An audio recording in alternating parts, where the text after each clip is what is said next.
जब से यह सृष्टि है,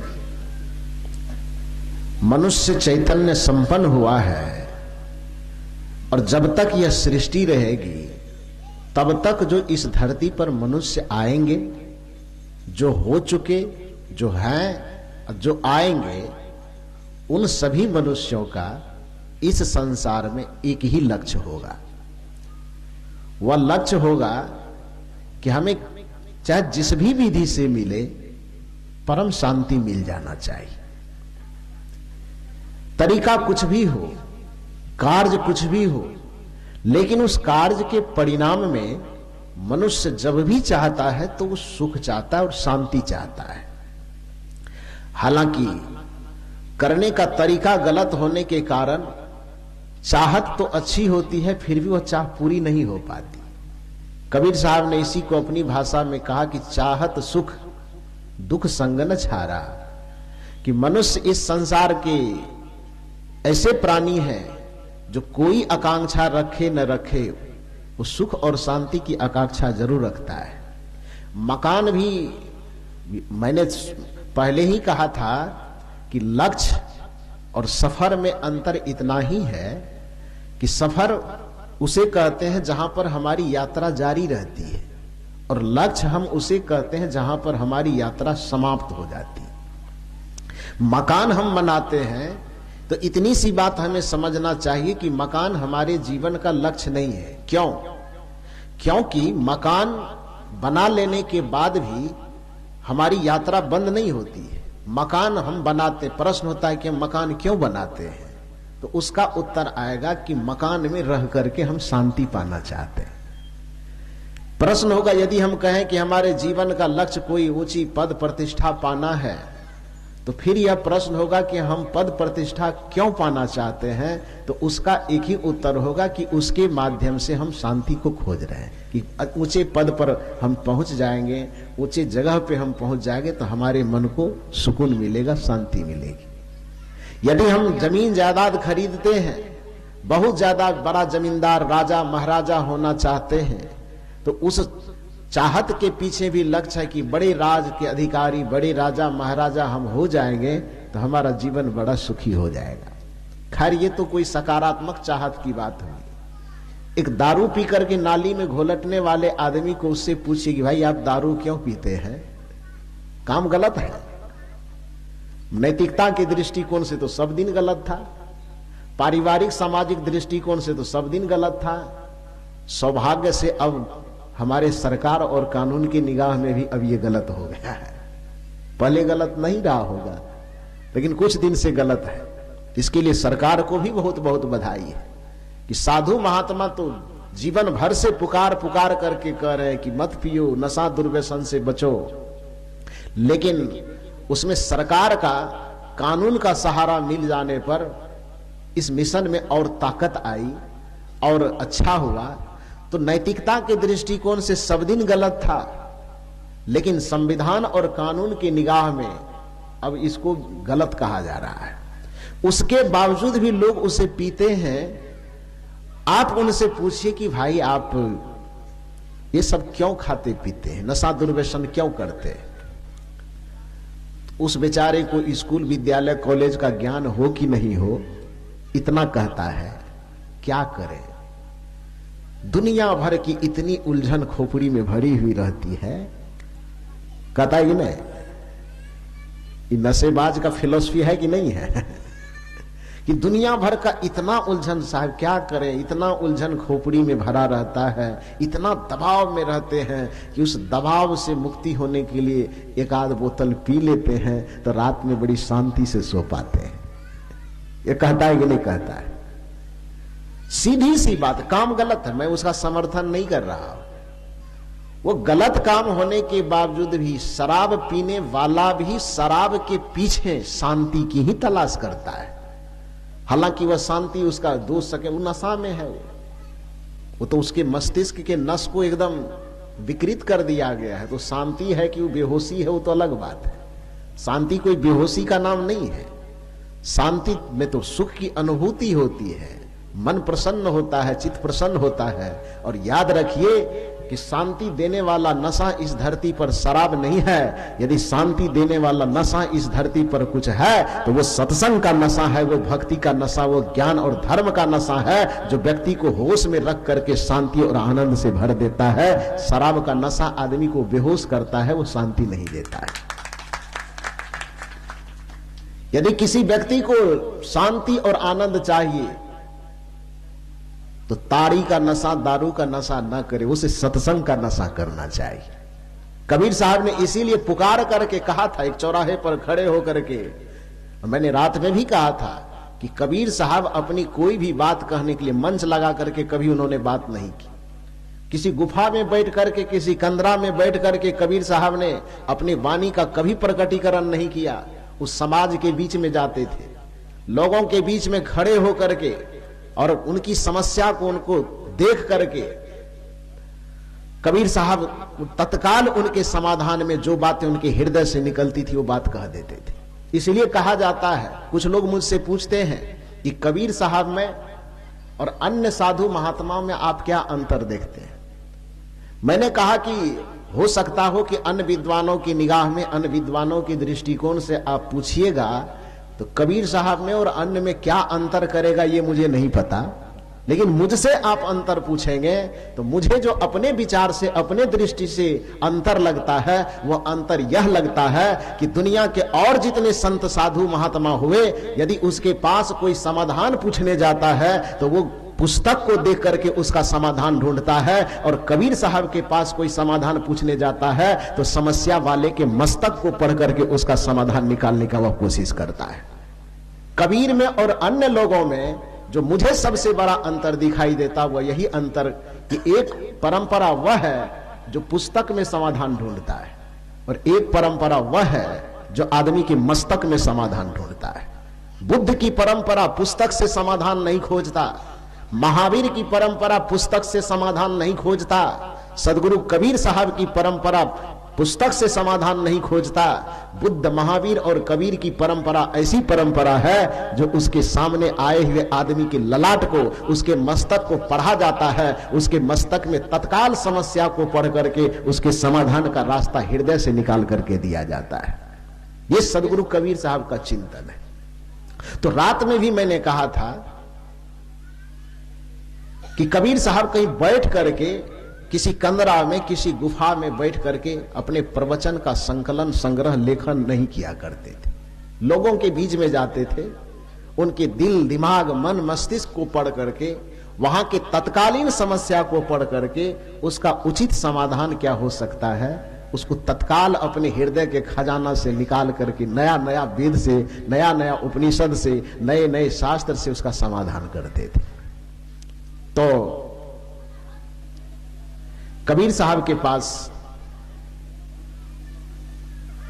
कुछ लोग गए और कबीर साहब से लोग गए क्या, लोग के बीच में ही कबीर साहब गए। मान लो कि इसी कुशवाहा नगर में कबीर साहब आ गए हो और इस बीच चौराहे पर खड़े होकर के कबीर साहब ने देखा, सबके मन मस्तिष्क को टटोला, लगा कि यहां पर बहुत सारे नशा को खाने पीने वाले लोग होंगे। क्योंकि जो दार्शनिक होते हैं, जो विचारक होते हैं, जगह की स्थिति और परिस्थिति का मूल्यांकन करने के लिए किसी से कुछ पूछने की आवश्यकता नहीं पड़ती है। दर्शन शास्त्र का यह मानना है कि जब आप किसी रास्ते से गुजरे, किसी नगर, किसी मोहल्ले से गुजरे और आपको अगल बगल में 4-10 ठो विद्यालय दिखाई दे 2-4 किलोमीटर के दरमियान में, तो किसी से पूछने की आवश्यकता नहीं है। आप यह समझ लीजिए कि यहां पर शिक्षा के प्रति लोगों में जागरूकता है, पढ़ने और पढ़ाने की ललक है, इसलिए आसपास में 4-5 विद्यालय खड़ा है। नीतिविद कहते हैं कि रास्ते से आप गुजर रहे हो और आपको अगल बगल में यदि पुलिस प्रशासन की चौकी 10 ठो ज्यादा दिखाई दे, थाना 2-4 ठो ज्यादा दिखाई दे, तो किसी से पूछने की आवश्यकता नहीं है। आप अपने मन को समझा दीजिए कि यहाँ उद्दंड लोगों की, लुच्चे लफंगे लोगों की संख्या ज्यादा होगी, इसीलिए यहाँ पुलिस प्रशासन चौकी की व्यवस्था ज्यादा है। रास्ते से आप गुजर रहे हो और रास्ते से गुजरने के बाद आपको दो चार ठो दारू का ठेका ज्यादा दिखाई दे, दारू की दुकान ज्यादा दिखाई दे, तो किसी से पूछने की आवश्यकता नहीं है। आप यह समझ लीजिए कि यहां पर दारू पीने वालों की संख्या ज्यादा होगी। मानने की बात है, पूछने की क्या जरूरत है। ठीक उसी प्रकार से किसी रास्ते से आप गुजर रहे हो, किसी गांव से आप गुजर रहे हो, उस रास्ते में यदि आपको अगल बगल 2-4-5 किलोमीटर की दूरी में यदि आपको 2-4-5 सत्संग भवन मिल जाए, आपको 2-4-5-10 मंदिर मिल जाए, तो किसी से पूछने की आवश्यकता नहीं है। आप अपने मन को समझा दीजिए कि यहां सत्संग, ध्यान, भजन और भक्ति के रास्ते में चलने वालों की संख्या ज्यादा है। ठीक उसी प्रकार से कहीं पर सत्संगियों की भीड़ समूह देख करके यह पता लगाने की आवश्यकता नहीं कि यहां सत्संग और धर्म को मानने वाला है कि नहीं। तो कबीर साहब जिस माहौल में गए वहां पर देखा कि सबका मुंह लटका हुआ है, उदास है, दारू का 2-4 दुकान ज्यादा है। तो कबीर साहब को लगा कि यहाँ की जो समस्या है वो समस्या नशा की समस्या है। और कबीर साहब उसका जवाब देने के लिए बीच चौराहे पर खड़े हो गए, समस्या को पढ़ लिया। और समस्या को पढ़ने के बाद सदगुरु कबीर पुकार करके कहते, ध्यान दीजिए, एक बात और कबीर साहब की विशेषता है कि किसी भी बात को वह धीमे स्वर में नहीं कहते, पुकार करके कहते। कहत कबीर हम जात पुकारा, अब पंडित होए सो ले विचारा। कहत कबीर सुनो भाई साधु, कहत कबीर सुनो हो संतो। यह कहने की जो परंपरा है, ये कबीर साहब को संतों की परंपरा में बड़ा अद्भुत बनाते हैं। उस सब जगह अपनी बात पुकार करके कहते हैं। और ध्यान दीजिए, पुकार करके वही बात कही जाती है जिस बात में 100% सच्चाई हो, जिस बात में 100% प्रमाणिकता हो, जिस बात में कोई मिलावटबाजी नहीं हो, जिस बात में कोई आडंबर नहीं हो, जिस बात में कोई पाखंड और असत्य का कहीं लवलेश मात्र अंश ना हो, उस बात को दिल खोल करके पूरे दुनिया के सामने पुकार पुकार करके कहा जाता है। और कबीर साहब ने हमेशा जब भी कोई बात की तो दुनिया के सामने पुकार करके की, छुपी छुपाई बात उन्होंने कभी नहीं की। तो चौराहे पर खड़े हो गए और देखा कि यहां पर दारू की दुकान बहुत है। कबीर साहब को लगा कि नशा की समस्या यहां पर ज्यादा है। खड़े हो गए और खड़े होकर के अपने हृदय से एक नए ज्ञान का स्रोत खोलते हैं और उन्होंने कहा, कोई राम रसिक रस पियहुगे। जब यहां सब तारी का ही रस पीने वाले हो, महुआ का रस ही पीने वाले हो, तो चलो रस ही पिलाते हैं। और रस पीने के लिए कोई राजी हो तो मैं भी रस बेचने के लिए आया हूं। रस का नाम जैसे लोगों ने सुना भीड़ लगा दी, सोचा कि वही ताड़ी वाला आया होगा, महुआ वाला आया होगा। कबीर साहब खड़े हैं और पुकार करके कहते, कोई रस पियोगे। जैसे ही नशा के आदती लोगों ने सुना, दौरे दौरे कबीर साहब के इर्द गिर्द जमा हो गए। कहा, साहब ये तो बड़ी मैंने विडंबना वाली बात है। इतना दिन तो जाने कि कोई नशा के व्यापारी नशा बेचने आता है, आपका नाम तो संतों में अग्रगण्य गिना जाता है, और आप चौराहे पर खड़ा होकर के नशा बेचने की बात, रस बेचने की बात करते हैं। हम लोग तो अभी तक महुआ के रस, ताड़ी के रस और सारा नशीला रस जानते हैं, आप कौन रस लेकर के आए। कबीर साहब ने कहा कि मैं भी रस ही लाया हूं, लेकिन मेरा रस थोड़ा अलग हट करके। क्या रस है? कोई राम रसिक रस पियहुगे। मैं राम का रस लाया, मैं ज्ञान का रस लाया हूं, मैं ध्यान का रस लाया हूं, मैं भक्ति और साधना का रस लाया हूं, मैं धर्म का रस लाया हूं। कोई पीने के लिए राजी हो? तो जितने नशेरी समिति के सदस्य थे उस सब लोगों ने घेर करके कहा कि तारी वाला रस पीते हैं तो मन मस्त हो जाता है, महुआ वाला रस पीते हैं तो कुछ देर के लिए एकदम सारा दुख चिंता भूल जाते हैं, मन मस्तिष्क शांत हो जाता है। तो उस रस की विशेषता तो मुझे मालूम है, क्योंकि बहुत दिन से पी रहे हैं। आप जो रस लाए हैं उस रस की क्या खासियत है, उसको पीने से क्या होगा? यदि कोई खासियत है तो बताइए, तब आपका रस खरीदो। कबीर साहब ने कहा खासियत है। क्या खासियत? कबीर साहब कहते हैं, कोई राम रसिक रस पियहुगे। खासियत क्या है?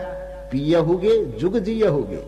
यदि उस नशा को तुम पीते हो तो उस नशा को पीने के बाद भोग के नशा को पीने के बाद, विषय के नशा को पीने के बाद, वासना के नशा को पीने के बाद और दारू ताड़ी के रस को पीने के बाद जो नशा छाता है वह भी कुछ पल के लिए तुम्हें सुकून देता है। वह भी सुकून तुम्हें होश वाला सुकून नहीं, बेहोशी वाला सुकून देता है। लेकिन कबीर साहब कहते हैं कि मैं जो ज्ञान ध्यान का रस लेकर के आया हूं, मैं जो भक्ति का रस लेकर के आया हूं, यदि तुम इसको एक बार पी लोगे तो एक जन्म की बात कौन कहे।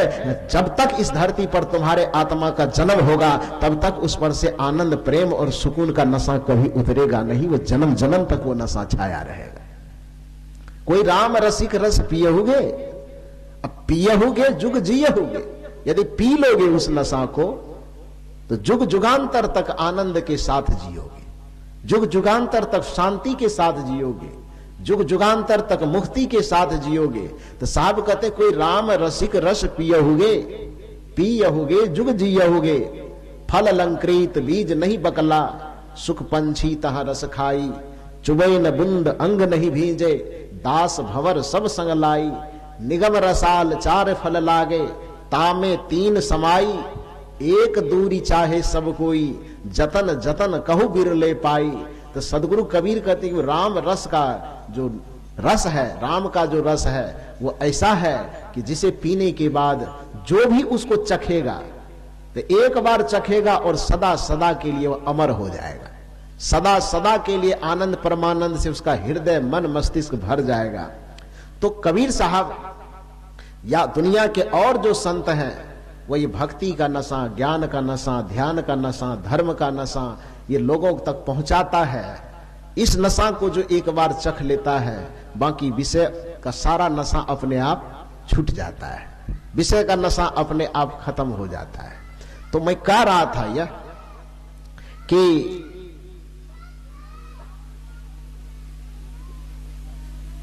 सब कुछ आदमी चाहता है और सब कुछ चाहने के पीछे जो मूल चीज चाहता है वह परम शांति चाहता है। यहां तक कि मैंने कहा कि नशा और दुर्व्यसन के संपर्क में गया हुआ व्यक्ति भी शांति की ही चाह रखता है। तो जीवन में शांति क्या है, वो जीवन का परम लक्ष्य है, मनुष्य मात्र के जीवन का परम लक्ष्य है। ऐसा नहीं कि हिंदू का लक्ष्य है और मुसलमान का लक्ष्य अलग है, ऐसा नहीं कि बैकवर्ड का लक्ष्य अलग है और फॉरवर्ड का लक्ष्य अलग। आवाज खराब हुआ हो, ठीक कीजिए इधर। ऐसा नहीं कि स्त्री का लक्ष्य अलग है और पुरुष का लक्ष्य, साउंड इसका गया रिटर्निंग, ऐसा नहीं है। हाँ बस छोड़ दे। स्त्री का लक्ष्य अलग है और पुरुष का लक्ष्य अलग है। ऐसा नहीं है कि वृद्ध व्यक्ति का लक्ष्य अलग है और जवान का लक्ष्य अलग है। ऐसा नहीं है कि उच्च वर्ग कहलाने वाले का लक्ष्य अलग है और निम्न वर्ग कहलाने वाले का लक्ष्य अलग है। कोई भेद नहीं। धरती के किसी भी कोने के, किसी भी जाति, किसी भी वर्ण, किसी भी वर्ग, किसी भी संप्रदाय, किसी भी मत, किसी भी पंथ का वो आदमी हो, उस आदमी के जीवन का एक ही लक्ष्य है, चाहे वो कोई पूजा करे कि पाठ करे कि ध्यान करे कि भजन करे कि मंदिर में जाए कि मस्जिद में जाए कि गिरजाघर में जाए, कहीं भी जाए, उसके जीवन का अंतिम लक्ष्य यह है कि किसी भी विधि से हमको परम शांति मिल जाए।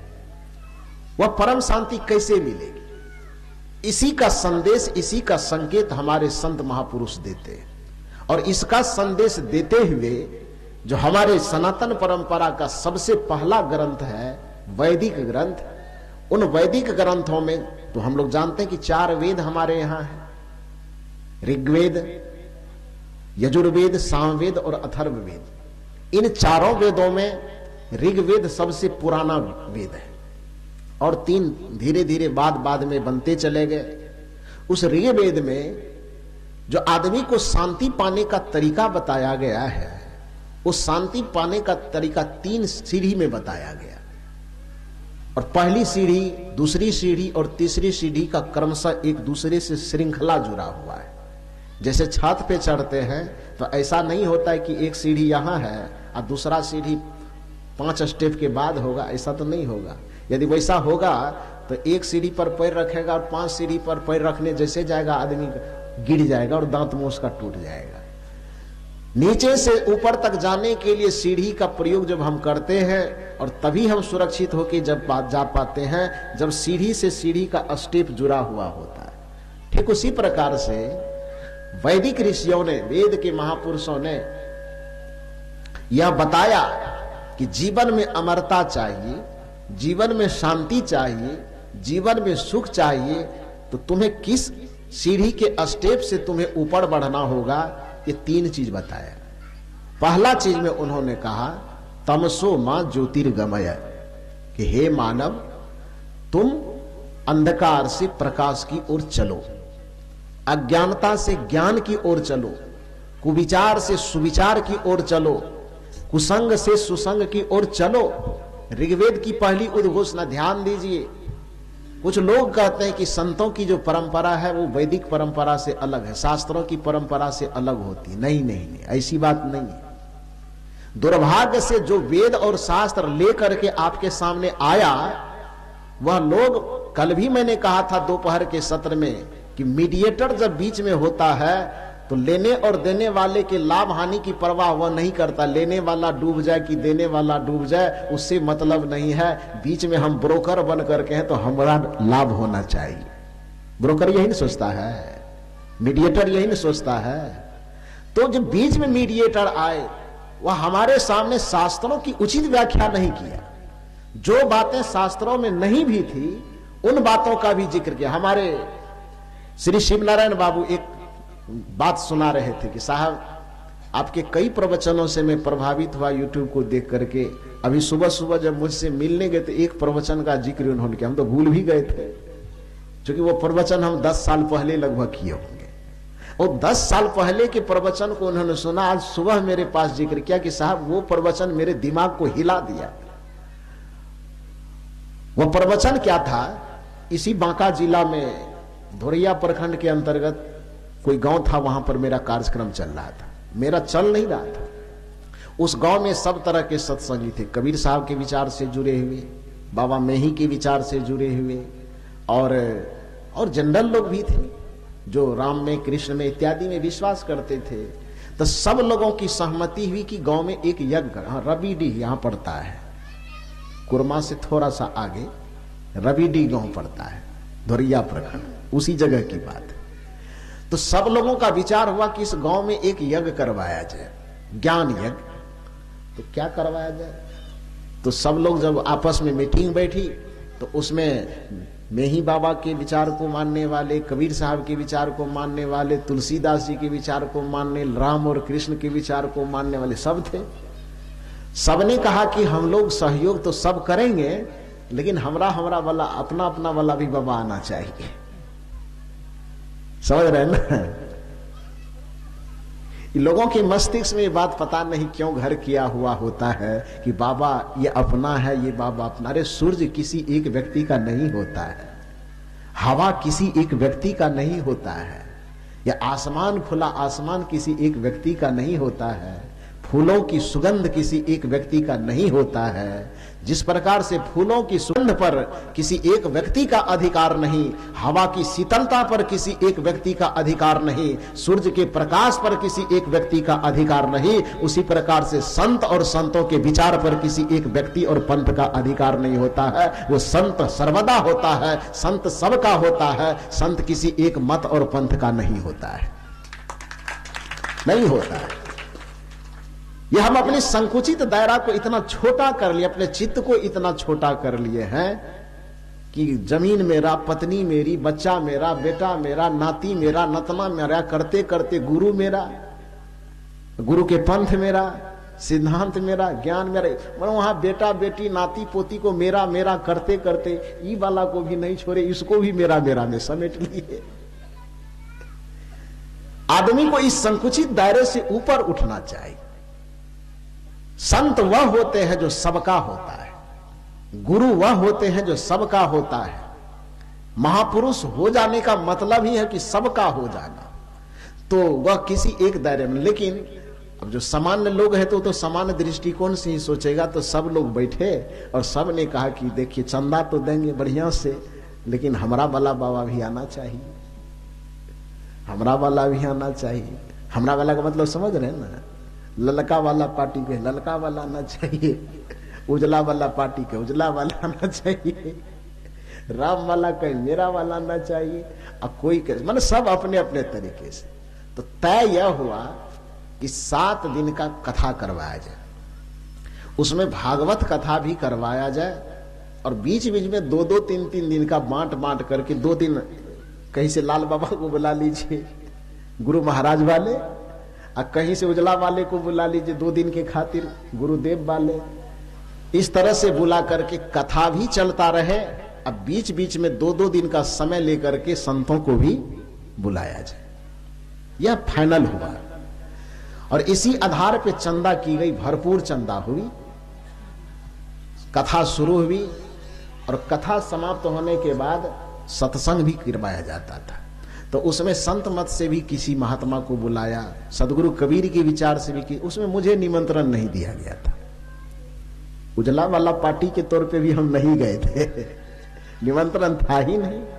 तो कार्यक्रम करवा किसी दूसरे को निमंत्रण होगा। तो कथा करने वाले जो पंडित जी थे, उनको संत देख करके मैंने बड़ा एलर्जी टाइप का होता था। ये होगा ही, ये दुनिया के जितने भी पंडित होंगे, पंडित माने मैं किसी एक जाति विशेष की बात यही नहीं कह रहा हूं। पंडित का मतलब मीडिएटर हो, किसी भी धर्म का हो। ध्यान दीजिए, आप ये नहीं कहिए कि मंच पर बैठ करके मैं जाति पाति की बात कर रहा हूं। मैं जाति पाति की बात नहीं कर रहा, किसी एक वर्ग विशेष की मैं बात नहीं कर। पंडित का सीधा सा मतलब वह व्यक्ति जो भक्त और भगवान के बीच में मीडिएटर का काम करता है, ब्रोकर का काम करता है। चाहे वो हिंदू वाला पंडित हो, कि चाहे मुसलमान वाला पंडित हो, कि सिख वाला पंडित हो, ईसाई वाला पंडित हो। और मीडिएटर का काम, मैंने कहा कि मीडिएटर जब भी सोचता है अपना लाभ सोचता है, आप जाए जहन्नुम में, उससे कोई मतलब नहीं है। तो जिस भी किसी पंथ संप्रदाय के मीडिएटर होते हैं, उस संतों को देख करके सब दिन एकदम कन्नी काटते रहते। क्यों? उसके पीछे का वजह है, वजह यह है कि पंडित जो होता है वो धर्म के मार्ग में वो लाभ के लिए ही जुड़ा हुआ होता है, और संत जो होते हैं वो संत किसी व्यक्ति से जुड़ता है तो अपने लाभ की बात वह नहीं सोचता है, वो संसार के उपकार के लिए, परहित पर उपकार के लिए। नदी जो होता है कभी अपना जल का पान नहीं करती, जल नहीं पीती। वृक्ष जो होता है कभी अपना फल नहीं खाता।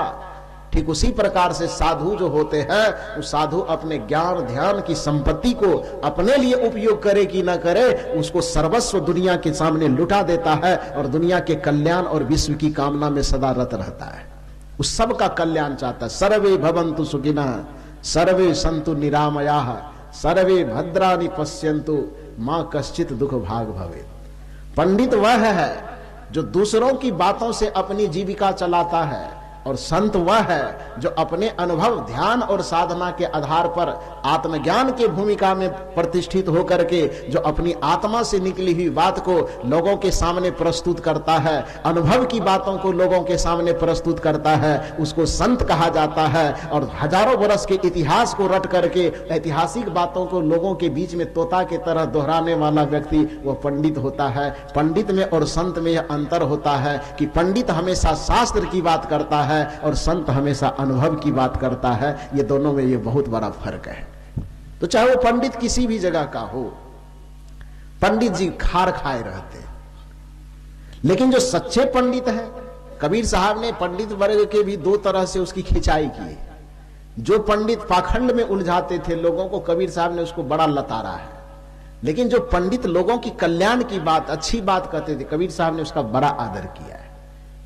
कबीर साहब ने कहा कि पोथी पढ़ी पढ़ जग मुआ, पंडित भया न कोय, 2.5 आखर प्रेम का, पढ़े सो पंडित होए। यह पंडित की निंदा है कि पंडित का सम्मान है? थोड़ा बताइए बढ़िया से। कबीर साहब अपनी साखी में कहते हैं कि पोथी पढ़ी पढ़ जग मुआ, पंडित भया न कोय, 2.5 आखर प्रेम का, पढ़े सो पंडित होए। यह पंडित का अपमान है कि पंडित का सम्मान है? क्या है? सम्मान है। कबीर साहब कहते हैं कि मूर्ख से रहिए झकमारी, अब पंडित से बोलिए हितकारी, यदि कोई मूर्ख व्यक्ति मिल जाए तो उससे झक मार करके मौन साध करके रह जाओ, लेकिन यदि कोई पंडित मिल जाए तो हंस करके उससे दो बातें, प्यार की बातें, ज्ञान की बातें कर लो। यह पंडित का सम्मान है कि अपमान है? कहत कबीर हम जात पुकारा, अब पंडित होए सो ले विचारा। कबीर साहब कहते हैं कि हम रास्ते से पुकारते पुकारते जा रहा हूं, जो इस नगर में, जो इस इलाके में पंडित होगा वही मेरे बात पर विचार कर सकता है। ये पंडित का सम्मान करना हुआ कि पंडित का अपमान करना हुआ? ये तो सम्मान हुआ ना जी, कि हर जगह पंडित का सम्मान कर रहे। लेकिन वो पंडित कौन? पतरा देखने वाला? वो पंडित कौन? केवल टीका लगाने वाला? वो पंडित कौन? केवल धागा बांध करके अपनी जीविका चलाने वाला? नहीं। जिस पंडित का सम्मान करना चाहिए, जिस पंडित का आदर करना चाहिए, उस पंडित की, जो केवल कबीर साहब उसकी व्याख्या नहीं कर, वस्तुतः पंडित शब्द ही बड़ा प्यारा है। शास्त्र में, संस्कृत साहित्य में एक मौलिक शब्द है जिसका नाम है प्रज्ञा। बुद्धि के उच्चतर अवस्था को शास्त्र की भाषा में प्रज्ञा कहा जाता है। प्रज्ञा का नाम आप लोग सुने कि नहीं? जिसको साहित्य की भाषा में मेधा शक्ति कहा जाता है, मेधा शक्ति, उसी को संस्कृत जगत में प्रज्ञा कहा जाता है। और जैसा कि आपको मालूम है कि भाषा विज्ञान की जब रचना हुई तो आज जो हम हिंदी का प्रयोग करते हैं, खड़ी, इसको खड़ी हिंदी कहा जाता है। इस खड़ी हिंदी का प्रयोग अचानक नहीं होने लगा। ये प्रवचन जो हम लोग करते हैं, अचानक से ये इस तरह से प्रवचन नहीं हो रहा है। भाषा इतना आसानी से हम लोगों को नहीं मिला है। इस भाषा का क्रमिक विकास हुआ है। और क्रमिक विकास कैसे हुआ? पहले मूल रूप से जब भाषा की उत्पत्ति हुई तो संस्कृत में लोग किसी बात को बोलते थे। संस्कृत के बाद उसको सरल बनाने के लिए उसको प्राकृत भाषा में उसका प्रयोग किया जाने लगा। उसके बाद फिर धीरे धीरे कुछ दिन प्राकृत में चलते चलते चलते चलते लोगों को लगा कि यह भी थोड़ा कठिन है, तो उसको और सरल बनाने के लिए पाली भाषा में उसका प्रयोग किया जाने लगा। पाली भाषा में भी प्रयोग करते करते कुछ दिन लोगों को लगा कि यह भी थोड़ा अब कठिन हो रहा है, तो फिर उसका प्रयोग अपभ्रंश में किया जाने लगा। और अपभ्रंश का भी प्रयोग करते करते कुछ दिन के बाद लोगों को लगा कि अपभ्रंश भी थोड़ा कठिन हो रहा है। उसके बाद फिर लोगों ने अवहट का प्रयोग करना शुरू किया। और अवहट का प्रयोग करते करते धीरे धीरे होते होते अवहट का प्रयोग होने के बाद फिर अवधि में आ गए, फिर ब्रजभाषा में आ गए, और अवधि ब्रजभाषा का रूपांतरण होते होते उसके बाद फिर हम खड़ी बोली तक आए, जिसको अभी हम और आप प्रयोग करते, बोलते और सुनते हैं। ये भाषा का क्रमिक विकास है। तो संस्कृत साहित्य में जिसको प्रज्ञा कहा जाता है, उसी प्रज्ञा को भगवान बुद्ध जब इस धरती पर आए और भगवान बुद्ध के विचारों का जो प्रवाह चला, भगवान बुद्ध के विचारों का जो संदेश लोगों तक पहुंचा, तो भगवान बुद्ध ने सोचा कि लोग सामान्य की भाषा में मुझे बोलना चाहिए, संस्कृत में बात करेंगे तो आम जनता नहीं समझेगी। और उस समय जो भाषा समझी जाती थी वो पाली भाषा में बातें समझी जाती थी। लोक भाषा पाली भाषा थी उस समय, भगवान बुद्ध के समय में। इसलिए भगवान बुद्ध का जो महान ग्रंथ है त्रिपिटक, भगवान बुद्ध के विचारों का संग्रह, वह संस्कृत में नहीं है। भगवान बुद्ध के विचारों का संग्रह पाली भाषा में। तो भगवान बुद्ध ने जब प्रज्ञा शब्द का प्रयोग करने का प्रयोग किया, तो चूंकि भाषा को बदलना था, संस्कृत से पाली में रूपांतरण करना था, तो वहां जो संस्कृत में प्रज्ञा जिसको कहा जाता था, भगवान बुद्ध उसी को लोक भाषा में पाली में उसको बदल करके कह दिया पंजा। क्या कह दिया? संस्कृत में प्रज्ञा। अब भगवान बुद्ध के सामने में आते आते वो प्रज्ञा शब्द क्या बन गया? पंजा। यानी संस्कृत में जिसे हम प्रज्ञा कहते हैं, पाली भाषा में उसी को क्या कहा जाने लगा? पंजा। आगे चल करके वह पंजा शब्द जब, जैसे संस्कृत में प्रज्ञा, पाली में पंजा, और फिर पाली के बाद जब भाषा का तीसरा रूप आया जिसको हम अपभ्रंश कहते हैं, तो उस अपभ्रंश में आते आते फिर वहां भाषा का रूप बदल गया। संस्कृत का प्रज्ञा पाली में आकर के पंजा हो गया, और वही पंजा अपभ्रंश में आकर के पंडा हो गया। क्या हो गया? पंडा। संस्कृत का प्रज्ञा, पाली में पंजा, और अपभ्रंश में आके पंडा। भाषा का आभ्रांशिक रूप ये हो गया। प्रज्ञा का आभ्रांशिक रूप पंडा। और पंडा शब्द से ही क्या बना है? पंडित। जिसको कि संस्कृत में जो व्याख्या की गई है पंडित शब्द की, तो सत्या सत्य विवेकिनी बुद्धि सह पंडा, जिसके बुद्धि में सत्य और असत्य का निर्णय करने की क्षमता आ गई, ऐसे प्रज्ञा संपन्न बुद्धि वाले व्यक्ति को पंडा कहा जाता है। सत्या सत्य विवेकिनी बुद्धि सह पंडा, और यस्य बुद्धि पंडा सह पंडितः, जिसके बुद्धि में कर्तव्य अकर्तव्य का ज्ञान आ गया, जिसके बुद्धि में सत्य और असत्य के निर्णय करने का ज्ञान आ गया, जिसके बुद्धि में सही और गलत के पहचान कर सही को पकड़ने और गलत को छोड़ने की प्रज्ञा शक्ति आ गई, ऐसे प्रज्ञा संपन्न व्यक्ति चाहे किसी भी वर्ग में, किसी भी वर्ण में, किसी भी जाति में, किसी भी संप्रदाय में पैदा हो, उसको पंडित कहने में कोई हर्ज नहीं है। और ऐसे पंडित का आदर सदगुरु कबीर ने सब दिन किया है। ऐसे पंडित का सम्मान सदगुरु कबीर ने सब दिन किया है। अब नामधारी किसी जाति वर्ण में हम पैदा हो गए, पंडित जी के घर में, चौबे के घर में, दुबे के घर में, छब्बे के घर में, दारू का बोतल पीते हैं, फिर भी हम पंडित जी कहलाते हैं, ये गलत बात है। डॉक्टर के घर में कोई डॉक्टर का बच्चा पैदा होता है तो डॉक्टर का बेटा होने मात्र से वो डॉक्टर नहीं होता है। शिक्षक के घर में कोई बच्चा पैदा होता है तो शिक्षक के बेटा होने के नाते ही वह शिक्षक नहीं बनता है। इंजीनियर के घर में कोई बेटा पैदा होता है तो इंजीनियर का बेटा है इसलिए वह इंजीनियर नहीं होता है। इंजीनियर का बेटा हो कि डॉक्टर का बेटा हो कि कलेक्टर का बेटा हो, यह परंपरा कदापि नहीं हो सकती कि कलेक्टर का जो बेटा होगा वो कलेक्टर होगा। अरे कलेक्टर का बेटा कलेक्टर हो कि उससे भी ऊपर हो जाए, लेकिन कलेक्टर होने के लिए उस बेटे को भी अपनी योग्यता साबित करनी पड़ती है, तब जाकर के वह कलेक्टर बनता है। डॉक्टर के बेटा को भी डॉक्टर होने के लिए अपनी योग्यता साबित करनी पड़ती है। इंजीनियर के बेटे को भी इंजीनियरिंग में पास करना पड़ता है, तब जाकर के वह इंजीनियर बनता है। उसी प्रकार से जो धर्माचार्य है, जो पंडित है, उसके घरों में पैदा हो जाने मात्र से कोई पंडित नहीं हो सकता। पंडित होने के लिए भी आदमी को अपनी योग्यता साबित करनी होगी, और यही कबीर साहब कहना चाहते हैं। सत्या सत्य विवेकनी बुद्धि सह पंडा, और यस्य बुद्धि पंडा सह पंडित। इस दृष्टिकोण से हम कहें तो बुद्ध चाहे किसी भी घर में जन्म लिए हो, बुद्ध सच्चा पंडित है। कबीर साहब चाहे किसी भी घर में जन्म लिए हो, पता नहीं किस जाति, किस वर्ण, किस वर्ग, किस मजहब में जन्म लिए हो, लेकिन यदि ज्ञान की तुलनात्मक अध्ययन से आप विश्लेषण करेंगे तो कबीर साहब को सच्चा पंडित कहना पड़ेगा।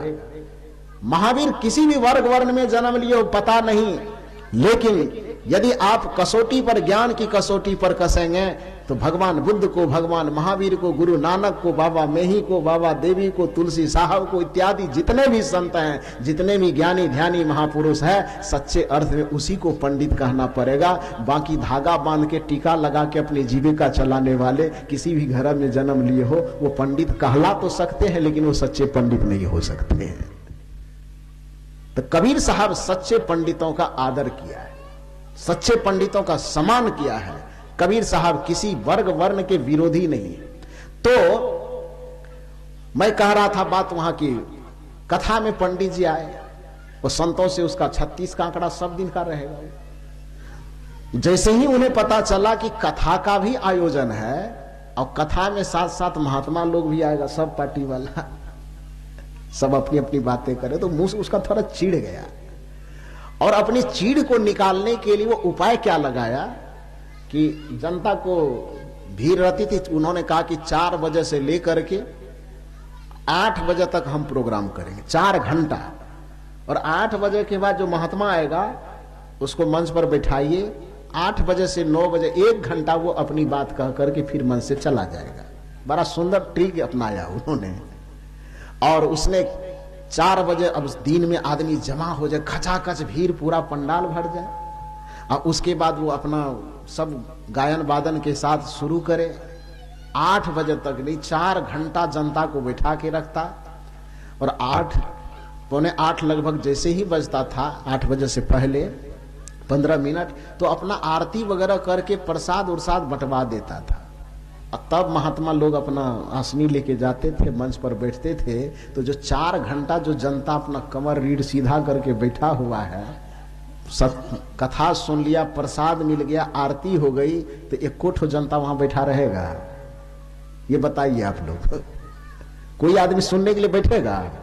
वो संभव ही नहीं है। इतना थक जाएगा शरीर, दिल दिमाग इतना थक जाएगा कि आदमी फिर उठ के चल देगा। आरती भी हो गई, प्रसाद बंट गया, तो सत्संग कौन सुनता है? या उनकी बेचारे पंडित जी राजनीति लगाया कि महात्मा लोगों की बात को सुनने ही नहीं देंगे लोगों को, और इस तरीके से उन्होंने किया। मतलब जब कथा लगभग 5 दिन तक 4 दिन तक बीत गई, तो बीत जाने के बाद जितने, केवल एक ही पंथ की बात नहीं, जितना महात्मा आया था सभी महात्माओं का अपमान करके, मैंने एक तरह से जलील करके उसको भेज दिया गया। सबको, सब खिन्न होकर के वहां से चले गए। तो वहां के जितने सत्संगी थे सब मत वाला, अब मिल गया सब। पहले तो थोड़ा थोड़ा अलग अलग था, लेकिन जब देखा कि हम संतों की परंपरा पे भारी हो रहा है तो सब मिल गया। और मिलने के बाद कहा कि पंडित जी को तो जवाब कोई दे नहीं पा रहा है, बड़ा मुश्किल है, अब क्या किया जाए, ये तो हम लोगों को चौपट कर देगा।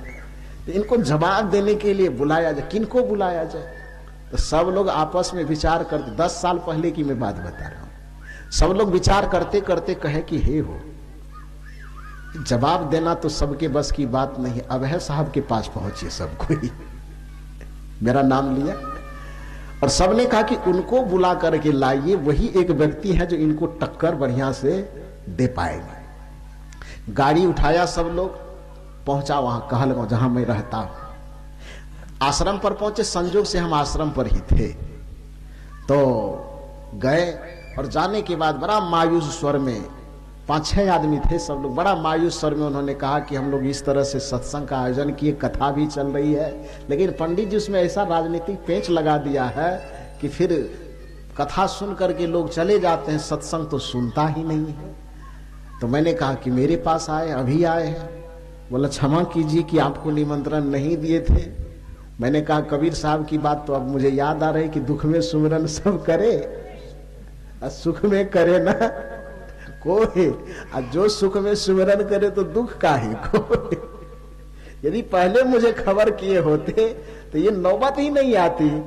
कोई बात नहीं, जब आप संतों की बात को, संतों के सर को कोई झुका रहा है, संतों के विचारों को कोई झुका रहा है, और संतों के सर को, संतों के ज्ञान को ऊंचा करने के लिए, उसके झुके हुए झंडा को यदि सीधा खड़ा करने के लिए आपको अभय साहब याद आया, तो इसके लिए मैं आपको बहुत बहुत बधाई देता हूं और वहां जाने के लिए मैं तैयार हूं। यदि आप निमंत्रण न भी देते, फिर भी यदि इस तरह की जानकारी होती, तो संतों के झंडा को ऊंचा रखने के लिए मैं दौड़े दौड़े बिना बुलाए भी वहां जा सकता था। आपने तो निमंत्रण दे दिया, अब तो जाने से रुकूंगा नहीं, जाऊंगा।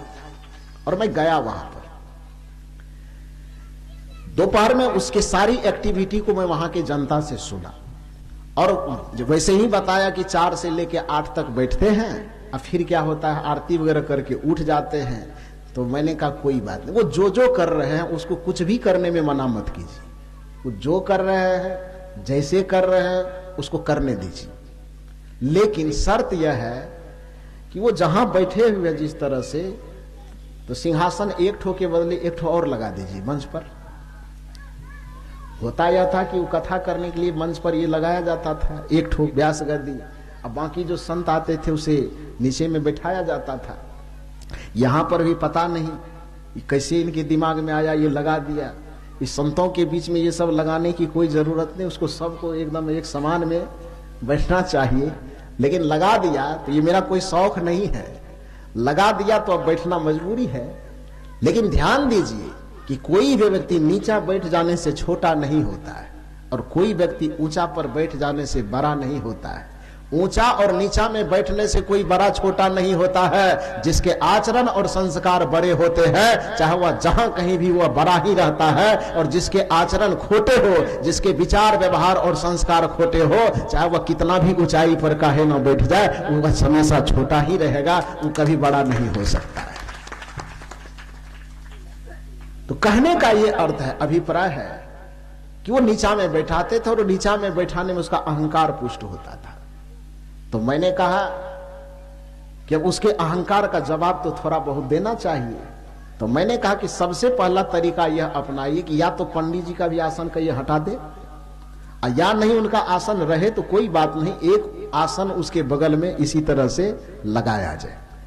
चूंकि 5 दिन से वहां की जनता पूरा खफवाया हुआ था तो जैसा जैसा हम गाय चरा करके आते हैं और गाय चरा करके आने के बाद गैया को उधर छोड़ देता है और अपने भीड़ में जो पिताजी बैठे हुए पिताजी के पास चले जाते, यानी नंद जी के पास चले जाते। नंद जी के पास पहुंचने पर कृष्ण जी पूछते हैं, पिताजी ये क्या हो रहा है? नंद जी कहते, जाओ यहां पर भोज वगैरह हो रहा है, बड़े बड़े लोग के बीच में बच्चा क्या क्या काम, जाओ खेलो उधर। कृष्ण जी कहते, नहीं हम नहीं जाएंगे, पूछ रहा हूं आपसे कि ये क्या हो रहा है बताइए। नंद जी फिर भी नहीं बताना चाह रहे, फिर भी बच्चे को टालने की कोशिश कर रहे हैं। लेकिन कृष्ण तो बड़े प्रतिभा संपन्न थे, यदि कोई सवाल उसके मन में पैदा हो जाए तो बिना जवाब लिए वो कहीं जाने वाले नहीं थे।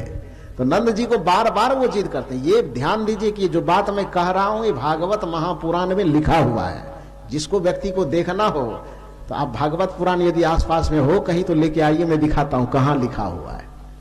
तो नंद जी कहते हैं कि जाओ खेलो कूदो, ये सब पूछने जानने की क्या जरूरत है। लेकिन कृष्ण जी पूरा अड़ जाते हैं कि नहीं मुझे सुनना है। तो कृष्ण जी, नंद जी ने कहा, कृष्ण जी ने पूछा कि पिताजी बताना ही पड़ेगा क्या हो रहा है। तो नंद जी मजबूर होकर के कहते हैं, बेटा ये पूजा हो रहा है। फिर कृष्ण पूछते हैं, किसकी पूजा हो रही है? नंद जी कहते, इंद्र भगवान की पूजा हो रही है। कृष्ण यही नहीं रुका, कहा इंद्र की पूजा क्यों करते हैं? पूछ रहा है इंद्र की पूजा क्यों करते हैं? कहा बेटा इंद्र की पूजा इसलिए करते हैं कि इंद्र है जल के देवता। ध्यान दीजिए ये भी पंडित के द्वारा बनाया गया है। वेद में इंद्र जल के देवता नहीं है, वेद में वरुण जल के देवता है।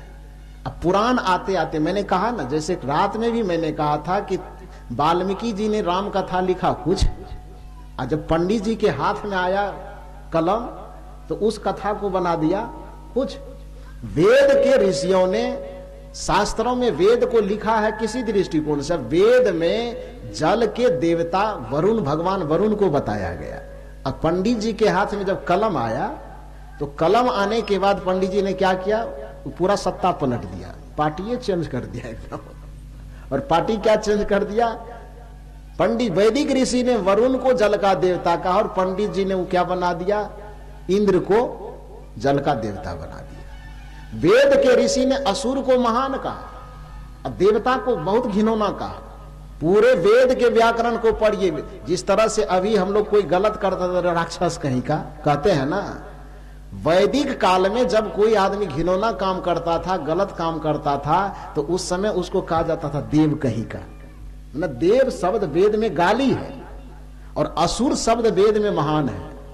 कृष्ण को असुर कहा गया है, राम को असुर कहा गया। क्यों? क्योंकि असुर की परिभाषा, असु माने होता प्राण, असुर माने होता प्राण वाला, असु माने होता शक्ति, और असुर का मतलब होता शक्ति वाला। तो चूंकि जितने भी देवता होते थे सारे देवता शक्ति वाले होते थे, ज्ञान वाले होते थे, ध्यान वाले होते थे, तेज से परिपूर्ण होते थे। इसलिए सभी देवताओं की विशेषता में सूर शब्द का प्रयोग वेद में नहीं है, सभी देवताओं की विशेषता में असुर शब्द का प्रयोग है। मतलब वैदिक काल में असुर का मतलब अच्छा होता था और सूर का मतलब गलत होता था। यहां तक कि वाल्मीकि रामायण तक आते आते सूर का मतलब गलत और असुर का मतलब अच्छा। वाल्मीकि रामायण में सूर और असुर की जो परिभाषा की गई है, वाल्मीकि रामायण में बताया गया है कि सूर उसे कहते हैं जो सुरा और सुंदरी का सेवन करता हो, उसको सूर कहते हैं। और जो सुरा और सुंदरी के सेवन से अपने आप को बचा करके रखता है उसको असुर कहते हैं। क्योंकि सूर में और निषेधात्मक उपसर्ग लगा हुआ है, संस्कृत में निह और निषेधात्मक उपसर्ग है जिसका अर्थ होता है नहीं। जैसे भय का, मर का मतलब होता है डरना, उसमें और उपसर्ग लग गया तो उसका अर्थ क्या हो जाएगा? नहीं डरना, निडर। मर शब्द है और उसमें अ शब्द लग गया तो मर का मतलब मरना, अ शब्द जुट गया, शब्द बन गया अमर, तो उसका अर्थ वही रहेगा कि उलट जाएगा? क्या होगा? उल्टेगा ना। क्या अर्थ हो जाएगा? नहीं मरने वाले को क्या कहा जाता है? अमर। थोड़ा हमरो नाम ले लीजिए। भय का मतलब डरने वाला, और उसमें अ शब्द लग जाएगा, बन जाएगा शब्द क्या बनेगा? अभय। उसका अर्थ वही रहेगा कि बदलेगा? अर्थ उलट जाएगा। भय मतलब डर और अभय मतलब निडर, जो डरता नहीं है। मर मतलब मरने वाला, अ लग गया तो अमर माने नहीं मरने वाला, अ का अर्थ ही होता नहीं। तो सूर, अब में अ शब्द लग गया, असुर शब्द बन गया। तो सूर की परिभाषा की गई वाल्मीकि रामायण के अनुसार, सूर की परिभाषा की गई कि जो सुरा और सुंदरी का अत्यधिक सेवन करता हो उसको क्या कहते हैं, बोलिए ना, वृंदावन बिहारी लाल की। तो सूर की परिभाषा, जो सुरा और सुंदरी का सेवन करे उसे सूर कहते हैं, मतलब गलत आदमी। और असुर किसे कहते हैं, जो सुरा और सुंदरी के सेवन से अपने आप को बचा करके रखता है उसको असुर कहा जाता है, मतलब अच्छा आदमी। अब पंडित जी के हाथ में जब कलम गया तब क्या किया, सूर का मतलब बड़े भाग मानुष तन पावा, असुर दुर्लभ सदग्रंथ ही का। सूर की, पंडित जी के हाथ में कलम जाने पर सूर का मतलब अच्छा कर दिया और असुर का मतलब गलत कर दिया। सारा चीज उल्टा पुल्टा कर दिया। पता नहीं क्यों करते थे, वो तो पंडित लोग ही जाने। तो मैंने उनसे कहा कि वेद में कृष्ण को असुर कहा गया है, वाल्मीकि रामायण में राम को असुर कहा गया है, लेकिन जब तुलसीदास जी के हाथ में कलम आया तो रावण को असुर बना दिया और राम को सुर बना दिया। जब किसी कथाकार के हाथ में कलम गया, पंडित के हाथ में कलम गया, तो कृष्ण को सुर बना दिया गया। और बाकी में जाती है, इंद्र भगवान उस सुगंध को सूंघते हैं, उसका मन बड़ा प्रसन्न होता है और प्रसन्न मन से वह कृपा करते हैं, तब जाकर के बारिश होती है। बारिश होने से हमारे इस ब्रजभूमि पर हरे भरे घास पैदा होते हैं। उस हरे भरे घास को हमारी गैया खाती है और हमारी गैया जब हरे भरे घास को खाती तो बढ़िया से दूध देती है। उस दूध को हम भी खाते हैं और बेच करके अपनी जीविका चलाते हैं, जिसके कारण से अपना पेटी रोटी सब उसी दूध के बेचने से चलता है। और उस दूध की श्रृंखला इंद्र से जुड़ी हुई है। इंद्र यदि कृपा नहीं करेंगे तो बारिश नहीं होगी, बारिश नहीं होगी तो घास फूस बढ़िया से नहीं होगा, घास फूस बढ़िया से नहीं होगा तो गैया बढ़िया से खाएगी नहीं, और गैया बढ़िया से नहीं खाएगी तो दूध देगी नहीं, दूध नहीं देगी तो आमदनी का स्रोत हम लोगों का बंद हो जाएगा और हम लोग तकलीफ में आ जाएंगे। तो तकलीफ हमको ना हो, ये कौन समझा रहे हैं, नंद जी समझा रहे हैं। किसको, कृष्ण को। तो नंद जी कहते हैं कि इस वजह से इंद्र भगवान की पूजा हम कर रहे हैं। देखिए, अब कृष्ण बालक है लेकिन प्रतिभा से संपन्न है। कृष्ण वहां पर कबीर साहब का अवतार लेकर के आते हैं, तर्क का अवतार, प्रज्ञा शक्ति का अवतार। और कृष्ण कहते हैं, बाबा ये दुनिया जो भेड़िया धसान चाल में चलता है, आप कृष्ण के पिता होकर के आप भी बस वही सोचते हैं। इंद्र भगवान की कृपा से बारिश हो रही है। मुझे भी अपने बचपन की एक घटना याद आ रही। जिस समय मैं इंटर कर रहा था, IISc में पढ़ रहा था, तो बायोलॉजी मैंने लिया था। उस समय मैथ मेरा उतना बढ़िया नहीं था, लेकिन साइड से रख लिया था। मैथ में भी अच्छा नंबर आ गया, तो बायोलॉजी मेरा पीछे चला गया, मैथ ही आगे आ गया, लेकिन मैं बायोलॉजी रखा था। तो केमिस्ट्री जब पढ़ने जाता था, अभी भी मैं PhD करता, तो वो सर केमिस्ट्री के हेड ऑफ डिपार्टमेंट है, मुझे बड़ा मदद करते हैं। यूट्यूब के माध्यम से सुन रहे होंगे तो मेरी खिंचाई करेंगे। तो खैर कोई बात नहीं।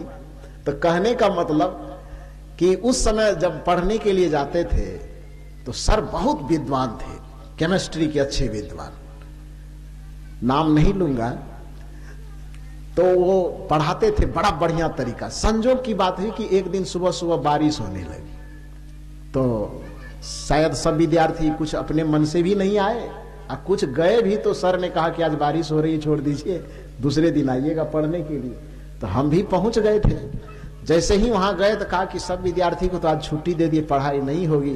तो हमने कहा कि सर तब हम क्या करें, हम भी चले जाए। तो कहा अच्छा पढ़ाई नहीं होगी तो क्या होगा, अभी आइए बैठ करके कुछ बातें करेंगे। क्योंकि हम साधु वेश में आ गए थे उस समय। मैट्रिक के परीक्षा दे करके रिजल्ट मेरा नहीं निकला था और हम घर से निकल गए थे। तो उसने कहा कि आइए आपसे कुछ बातचीत करेंगे, पढ़ाई नहीं होगी लेकिन बातचीत होगी। तो कहे सर चलिए। तो अपने अंदर ले गए और वहां पर जो सर की धर्मपत्नी थी मैडम, वो खाना बना रही थी गैस चूल्हे के पास।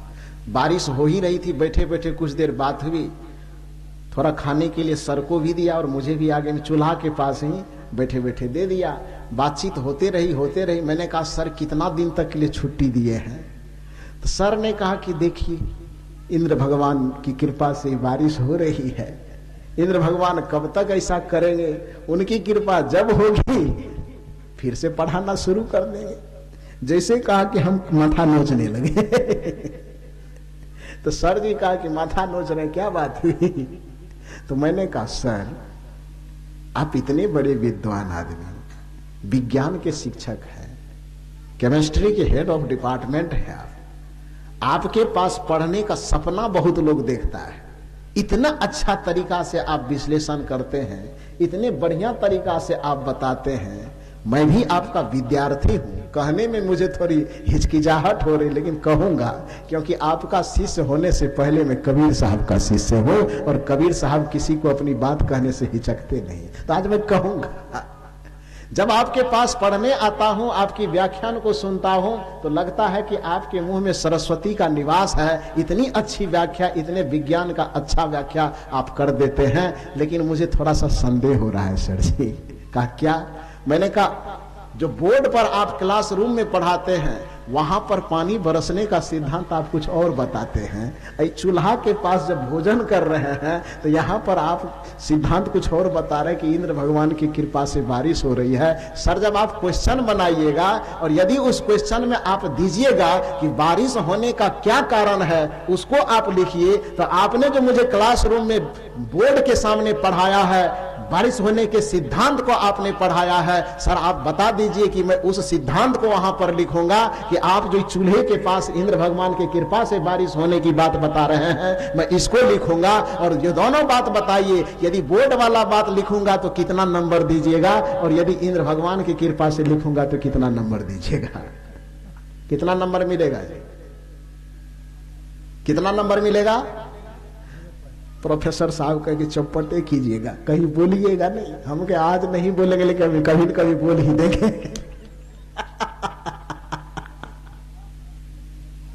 क्या लिखा? कृष्ण ने यही तर्क किया। नंद बाबा से कहा बाबा ये जैसे सब भेड़िया दसान, अब कृष्ण के पिता होके आप ही वही इंद्र भगवान की कृपा से बारिश हो। कैसे बारिश? बारिश होने का कारण कृष्ण ने कहा, ये भागवत महापुराण में लिखा हुआ है। कृष्ण कहते हैं कि जिस प्रकार से आदमी के अंदर सतोगुण बढ़ने से उसके अंदर भक्ति की प्रवृत्ति जगती है, रजोगुण की प्रवृत्ति बढ़ने पर वह क्रियाशील होता है, तमोगुण की प्रवृत्ति बढ़ने पर वह आदमी सोने के लिए जाता है, आलस निंद्रा तंद्रा उसमें आती है। जैसे आदमी के अंदर रजोगुण तमोगुण सतोगुण के परिवर्तन होने से आदमी के चैतन्यता में परिवर्तन आती है, उसी प्रकार से प्रकृति में जब रजोगुण तमोगुण और सतोगुण बढ़ता है तो तीनों गुणों के परिवर्तन से वर्षा ठंडा और गर्मी का परिवर्तन होता है। इसमें किसी इंद्र और फिंद्र की कृपा की आवश्यकता नहीं है, इसलिए किसी इंद्र की पूजा करने की जरूरत नहीं है। ये किसने कहा? श्री कृष्ण ने कहा कोई इंद्र के पूजा नहीं होगा। और कृष्ण जी की इतनी चलती थी कि उसके सामने सब झुक गए। तब कृष्ण तुम ही बताओ कि अब क्या करें?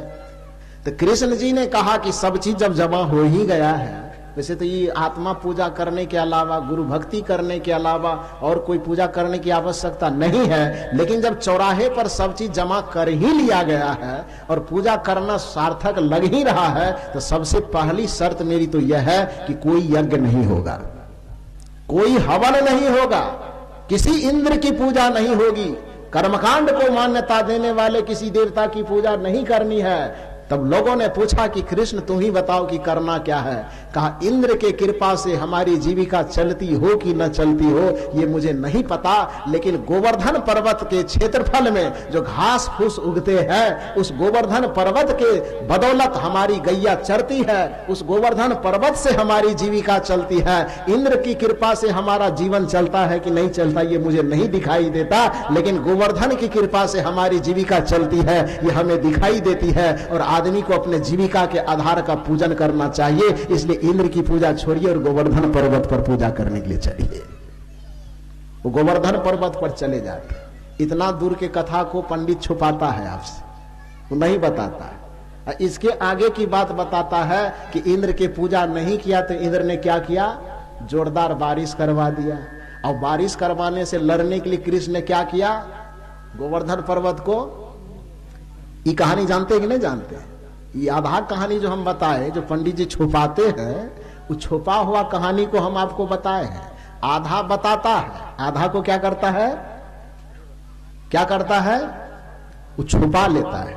क्योंकि आधा जो 50% उधर यदि वो बताएगा तो उसी का घटिया खड़ा हो जाएगा, इसलिए उसको छुपाने की कोशिश करता है। आधा बता, वो जानते हैं आप। तो मैंने कहा कि यहां पर ये उसी जगह पर कृष्ण जी कहते हैं नंद बाबा से, कृष्ण जी कहते हैं कि हे नंद बाबा, आप कृष्ण के पिता हैं, आप बड़े विद्वान हैं, आप बड़े ज्ञानी हैं, आप बड़े धर्मात्मा हैं।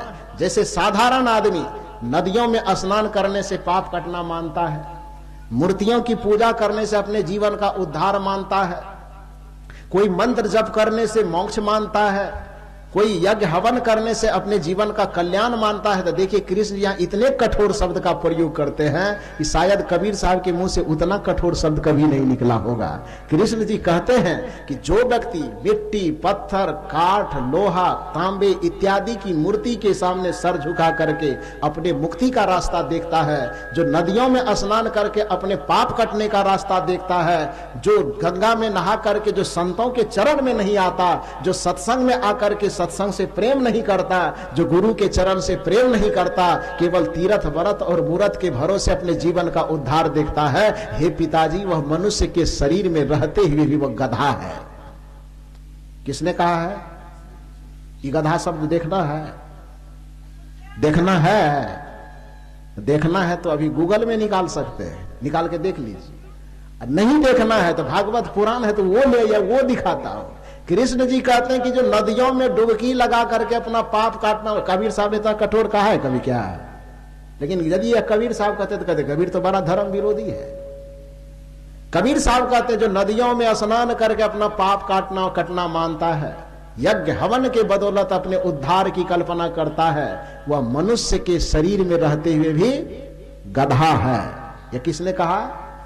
श्री कृष्ण ने कहा है, यह शब्द लिखा हुआ है। और उस चीज को मैंने कहा पंडित जी जिस कथा को लेकर के आप बैठे हैं, आगे में देख रहे हैं कि आप मूर्ति भी लेकर के बैठे, वहां मक्खन उखन चढ़वाए हैं, मखाना चढ़वाए, मिठाई लड्डू चढ़वाए हैं, और आप कृष्ण जी की, जिस कृष्ण जी ने मूर्ति पूजा का जीवन भर खंडन किया, उसी की मूर्ति आगे में रख करके आप जीवन भर दान, 35 वर्ष से दान और दक्षिणा अपने झोला में बटोरते हैं। तो आप यह बताइए, मैं नहीं कह रहा हूं, बुरा मत मानिएगा पंडित जी, ये भगवान कृष्ण ही कह रहे हैं, जो मूर्ति के सामने माथा झुका करके उद्धार करवाता है वह मनुष्य के शरीर में रहते हुए भी गधा है। तो आप बताइए कि आप मनुष्य है कि आगे क्या है वो हमको बताइए। पंडित जी चुप हो गए। मैंने कहा राधा शब्द दिखाई नहीं देता, लेकिन दुनिया के जितने कथाकार हैं भागवत कथा का 75% हिस्सा राधा के नाम पे चंदा वसूल लेता है, वो होता नहीं। ये बातें साइड चली गई। मूल बात मैं ये कह रहा था कि वेद में, शास्त्र में जो ज्ञान और ध्यान की बातें लिखी हुई है, उन ज्ञान और ध्यान की बातों को छुपाया जाता है और यह कहा जाता है कि वेद में और संतों के विचार में बड़ा अंतर है, शास्त्रों में और संतों के विचार में बड़ा अंतर है। बल्कि हकीकत यह है कि यदि वेद का, उपनिषद का, शास्त्र का सम्यक अध्ययन किया जाए तो वेद, शास्त्र और उपनिषद इत्यादि सदग्रंथ वो पंडितों के समर्थन में खड़ी नहीं होंगे। वो जब भी खड़े होंगे तो सारे वेद, सारे शास्त्र, सारे आध्यात्मिक ग्रंथ वह संतों के समर्थन में आकर के खड़ा हो जाएगा। पंडित जी वहां झुक जाएंगे और संत का सर वहां ऊंचा हो जाएगा। वेद की विचारधारा वो पंडितों की विचारधारा के अनुसार नहीं है, वेद की विचारधारा संतों के विचारधारा के अनुसार है। तो जिस ज्ञान और ध्यान का प्रचार ये संत महापुरुष करते हैं, उस ज्ञान और ध्यान की पहली श्रृंखला वेद के मंत्रों में है। और मैंने कहा कि वेद का, ऋग्वेद का पहला मंत्र, 3 मंत्र दिया ऋषियों ने। यदि जीवन में शांति चाहिए, परम गति चाहिए, कल्याण चाहिए, निर्वाण चाहिए, तो उसकी श्रृंखला बताई। पहली बात बताया तमसो मां ज्योतिर्गमय, कि हे लोगों अंधकार से प्रकाश की ओर चलो। उसके बाद उन्होंने कहा यदि अंधकार से प्रकाश में, अज्ञान से ज्ञान में हम आ जाएंगे तो होगा क्या? तो असतो मां सदगमय, असत्य से सत्य की ओर चलो। कहा जब अज्ञान से ज्ञान में आ जाएंगे, असत्य से हम सत्य की ओर बढ़ेंगे, तब क्या होगा? ऋषि कहते मृत्युर्मा अमृत गमय, तुम्हारे मृत्यु के बंधन छूट जाएंगे और तुम अमरता की ओर चलने लगोगे। तुम मृत्यु के बंधन से छूट जाओगे, अमृत की ओर चलने लगोगे। तुम अशांति के बंधन से छूट जाओगे, शांति की ओर श्रृंखला है ना। लेकिन कौन पंडित बताएगा? ये कबीर साहब ने नहीं कहा ना, ये वेद कह रहा है कि तमसो मां ज्योतिर्गमय, अंधकार से प्रकाश की ओर चलो, अज्ञान से ज्ञान की ओर चलो, हिंसा से अहिंसा की ओर चलो, वैर से प्रेम की ओर चलो, अज्ञान से ज्ञान की ओर चलो, कुसंग से सुसंग की ओर चलो, कुविचार से सुविचार की ओर चलो।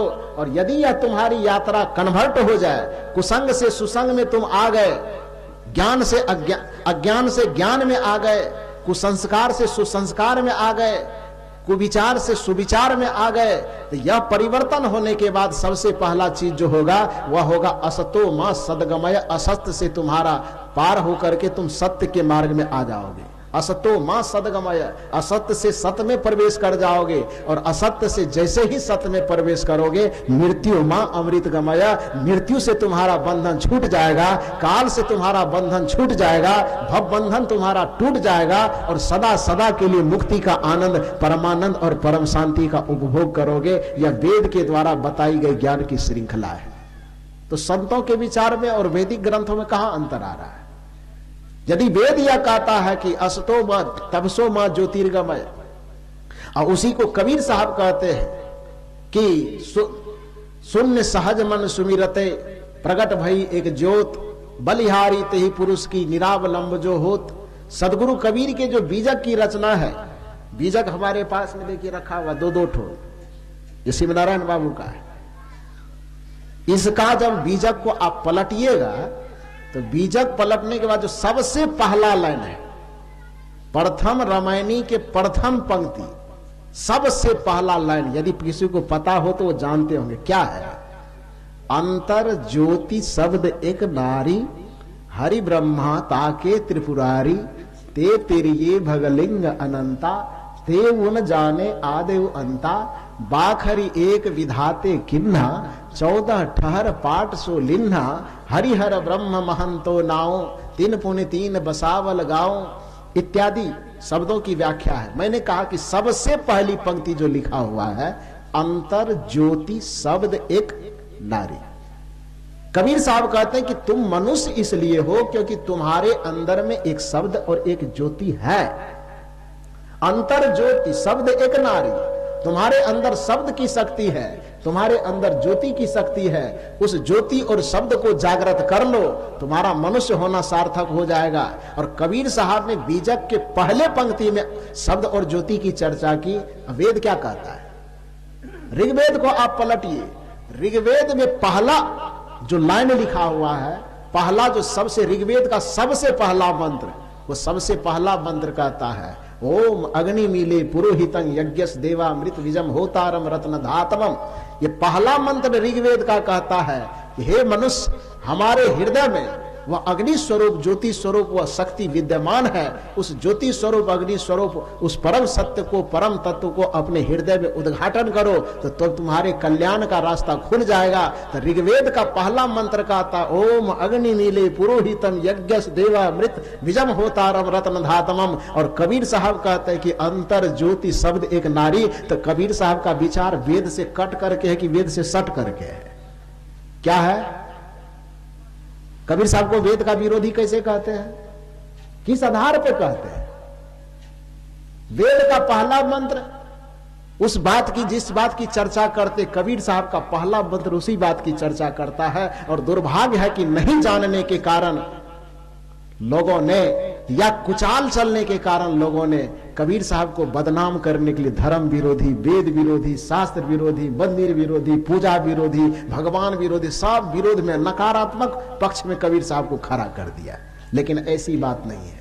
तो वेद का ज्ञान हो कि शास्त्र का ज्ञान हो, जिस ज्ञान से हमारा कल्याण होता है वह ज्ञान कर्मकांड वाला ज्ञान नहीं है, वह ज्ञान उपासना कांड वाला ज्ञान नहीं है, वह ज्ञान ध्यान कांड वाला है, वह ज्ञान ज्ञान कांड वाला है। तो जब हम उपासना के क्षेत्र से, कर्मकांड के क्षेत्र से ऊपर उठ करके संतों के शरण में आते हैं और यहाँ पर ज्ञान और ध्यान की युक्ति लेकर के जब हम साधना के पथ में आगे बढ़ते हैं तो फिर हमें राम नाम का नशा मिलता है, राम नाम का रस मिलता है। उस राम नाम के नशा और रस को पी करके हम सदा सदा के लिए आनंदित हो जाते हैं, सदा सदा के लिए हम परम शांति से तृप्त हो जाते हैं। और यही परम शांति हमारे जीवन का चरम परम लक्ष्य है। यह सबको चाहिए। मैंने आरंभ में ही कहा कि धरती के जितने भी मनुष्य है, चाहे कुछ भी करता हो, लेकिन कुछ भी करने के पीछे उसका उद्देश्य क्या होता है कि हमको ये काम करने से परम शांति चाहिए। तो जीवन का उद्देश्य परम शांति है। उस परम शांति की प्राप्ति संतों और शास्त्रों की निगाह में एक ही है। उसको ऋग्वेद में सिमट करके थोड़े में कह दिया गया, तमसो मां ज्योतिर्गमय, अंधकार से प्रकाश की ओर चलो, अज्ञान से ज्ञान की ओर चलो। परिणाम क्या होगा? अस्तो मां सदगमय, असत्य से नाता छूट करके सत्य से नाता जुड़ेगा। उसके बाद उसका परिणाम क्या होगा? तो मृत्युर्मा अमृत गमय, मृत्यु से छूट जाओगे और अमरता में पहुंच जाओगे, अशांति से छूट जाओगे और शांति में पहुंच जाओगे। तो संतों का और शास्त्रों का ज्ञान अलग अलग ज्ञान नहीं है, एक ही ज्ञान है। नासमझ लोग या बीच के दलाल लोग उस ज्ञान को अलग अलग बंटवारा करके लोगों को दिखाते हैं और संतों को बदनाम करने की कोशिश करते हैं। वस्तुतः कबीर साहब तो मस्तक झुकाने के योग्य है। कबीर साहब तो अपने चरणों में समर्पण करवाने के योग्य है, लेकिन दुर्भाग्य है कि कबीर साहब को दुत्कारा फटकारा गया। ये गलत बात है। आज के परिवेश में हम सदगुरु कबीर साहब के चिंतन को समझने का प्रयास करें, सदगुरु कबीर जैसे महापुरुष के ज्ञान को समझने का प्रयास करें, तो हमारा हाथ कबीर साहब के लिए थप्पड़ मारने के लिए नहीं उठेगा, बल्कि हमारा हाथ कबीर साहब के गले में माला पहनाने के लिए उठेगा, संतों के गले में माला पहनाने के लिए उठेगा। तो बस इतना ही निवेदन करके अभी के सत्र में आपने मेरे विचार को इतनी शांति, इतनी सहजता से सुना।